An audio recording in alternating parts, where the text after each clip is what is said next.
এটা কি আছে তো মুখ পেঁচার মতো করে বসে আছো? আমার আর কি হবে? আমার মন ভালো থেকেই কি, খারাপ থেকেই কি, ওগুলা কি তোমার চোখত পড়ে? কি আছে তোর আমাকে কেন কদিনে? এই বৃষ্টি বাদলের দিন আমি যে ঘরের ভিতরে একা একা শুয়ে থাকি, আমাকে যে গায়ে গরম ধরামো, কিছু জড়ায় ধরায় সে বুদ্ধিও তো নাই।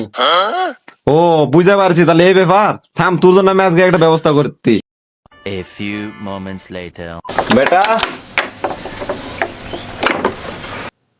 কি আছে আব্বা, এত চিল্লাতেন ঘটনা? তোর আর একাই থাকা লাগবে না আব্বা, তোর জন্য আমি ব্যবস্থা করে ফেলেছি। কো আব্বা, কো কো, তাড়াতাড়ি দাও। আয়দা দেখ লিয়ে আলছি। শোরের বাচ্চা তো যদি বাপ না হলো নি, তো গলা টিপে মেরে ফেলে দিলুনি।